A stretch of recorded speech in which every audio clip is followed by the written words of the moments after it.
Bonjour à tous, c'est Maxime. Euh, Aujourd'hui, j'aimerais beaucoup vous parler des C4D. Pourquoi les C4D? Eh bien, tout simplement parce que c'est un outil très utilisé sous Photoshop CS5, surtout par, disons, les débutants moyens. Les très bons l'utilisent de moins en moins. Enfin, moi personnellement, je m'en suis un peu lassé. Mais j'estime qu'il est quand même important de vous faire un tuto sur les C4D. Donc voilà, j'ai regardé dans ma petite banque d'images s'il y en avait une qui pourrait être sympa à utiliser pour vous faire une petite démonstration des C4D. Voilà. On remarque souvent que les débutants en Photoshop, c'est une des choses qu'ils ont le plus de mal à faire, utiliser correctement les C4D. Euh, voilà, une autre fonction qu'aura ce tuto, c'est d'apprendre à un peu tout le monde à utiliser ces fameux C4D. Donc voilà, je vais faire une petite signe en 430 je sais plus, c'était 150 si je ne m'abuse. Voilà, donc ici un petit CTRL T qui va nous permettre de redimensionner. Ici je viens glisser tout en verrouillant les, les dimensions pour ne pas déformer mon image. Voilà. Il me paraît bien ainsi, peut-être un peu plus grande. Voilà, ici elle me paraît pas mal. Euh, je pense qu'on va faire une signe exclusivement C4D aujourd'hui, ou en tout cas presque. Donc d'abord, j'aimerais vous parler de ces fameux C4D avant de les utiliser. Euh, alors un C4D c'est quoi? C4D c'est le sigle qui correspond à Cinema 4D si je ne m'abuse. Donc c'est des images qui ressemblent à ceci. Attendez une seule seconde, pack de C4D, voilà. Voilà, ce sont des images qui ressemblent à ça, qui ont été créées par le logiciel Cinema 4D, ou en tout cas un logiciel de 3D. Voilà, c'est ça un C4D à la base.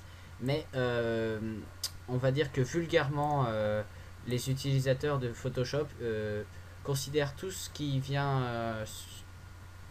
En fait, ils attribuent au mot C4D une définition beaucoup plus globale que ce qu'elle est à la base. C'est-à-dire qu'en fait, finalement, n'importe quelle image peut servir de C4D et non pas seulement ces fameuses images en 3D créées par le logiciel Cinema 4D.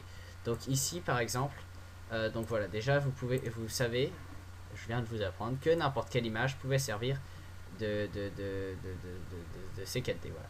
Donc déjà, ce qu'il faut savoir, c'est que les C4D doivent être en rapport avec la coloris de votre signature. Par exemple, ici j'ai un C4D orange et une signature bleue. On est d'accord, ça va pas ensemble, hein. Donc pas de panique. Surtout ne vous dites pas, et mince, je pourrais pas utiliser ce C4D. Je m'étais dit qu'il irait bien, et mince. Non, non, non, pas de panique. On peut toujours changer la couleur du C4D.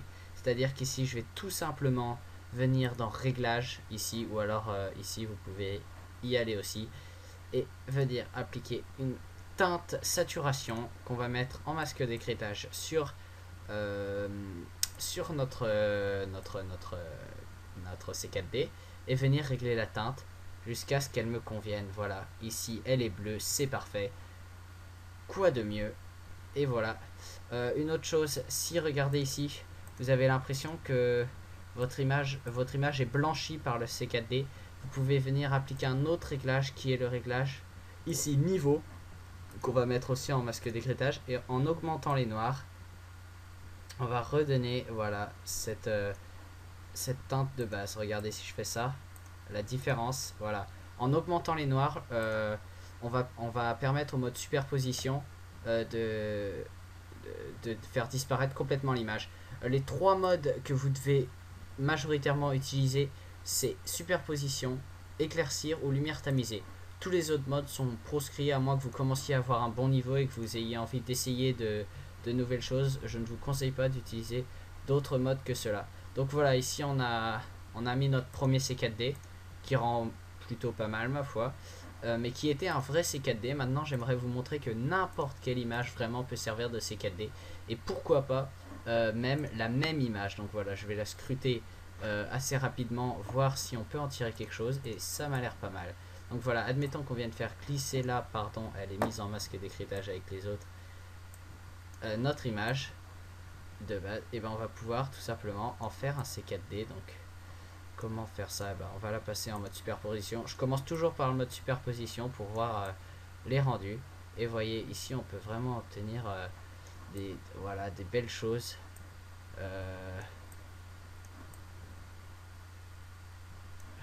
Pas forcément ici, mais en tout cas en redimensionnant on peut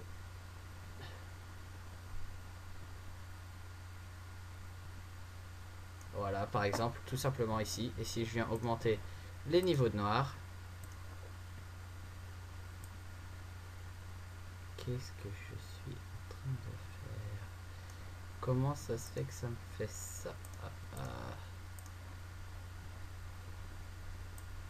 Voilà, je ne sais pas ce qui s'était passé.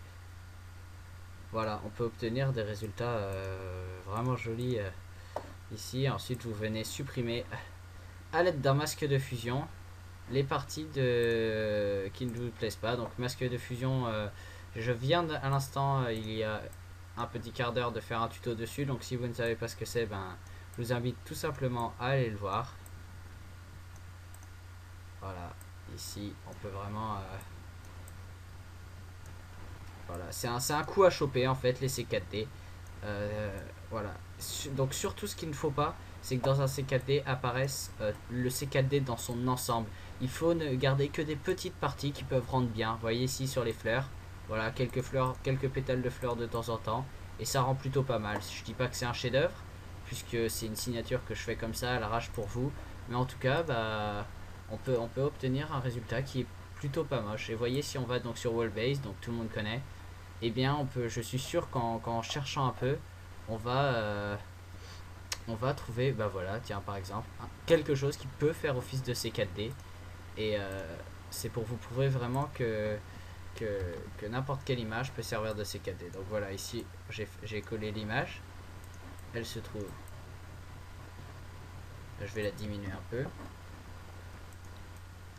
Et encore une fois, je vais vous montrer, c'est très important, le placement des C4D. C'est ça votre problème dans la catégorie que j'ai citée tout à l'heure.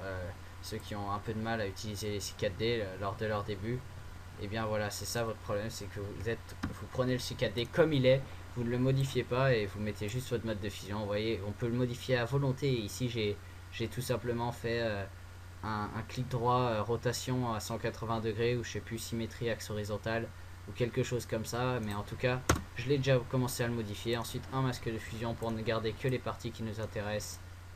Vous voyez ici, hop, on a vraiment on ne garde vraiment que ce qui nous plaît. Ça c'était peut-être pas nécessaire, c'était plutôt joli, voilà. Voilà, vous voyez, on garde vraiment que ce qui nous plaît sur notre image. Et donc encore une fois, c'est pour vous expliquer que eh bien que n'importe quelle image peut servir de C4D, que on peut obtenir de très jolis résultats en ne gardant que des petits bouts de C4D, en ne le faisant pas apparaître complètement, et en le modifiant. Si vous voyez par exemple ici, c'est plutôt joli ce qu'on a en bas, et si jamais on n'avait pas mis notre teinte et notre niveau, eh bien on n'aurait jamais pu l'utiliser. Ici, si on l'avait pas retourné avec une symétrie horizontale, on n'aurait jamais pu l'utiliser. En fait, vous voyez, les C4D, c'est vraiment modulable à 100%. N'importe quelle image peut faire office de C4D. Vraiment n'importe quoi, même l'image même que vous avez utilisée.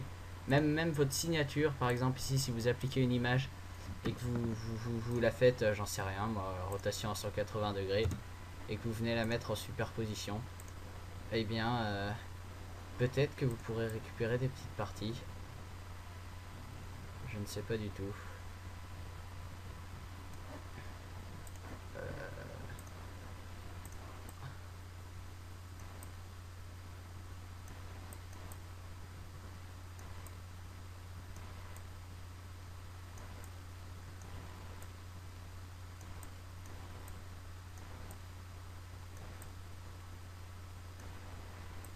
voyez ici, on va voir ce que ça a donné. Voilà, regardez par exemple, c'est pas moche, c'est pas moche. Faut pas cracher dessus.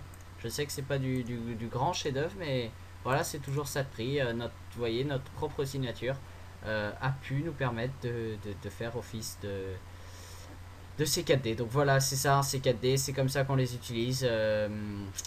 Maintenant, je pense que vous avez une petite idée. Les C4D vont de pair avec les masques de fusion, hein. De toute façon, c'est très important d'utiliser des masques de fusion pour les gommer partiellement avec un brush à Bordeaux. Donc c'est très important que vous sachiez maîtriser le masque de fusion. Et si c'est pas le cas, je vous conseille franchement d'aller voir mon précédent tuto que vous trouverez sur ma chaîne YouTube de toute façon ou sur dizzy.fr. Voilà, donc je pense vous avoir dit tout ce qui était nécessaire que vous sachiez. Et j'espère vous revoir bientôt sur mes prochains tutos.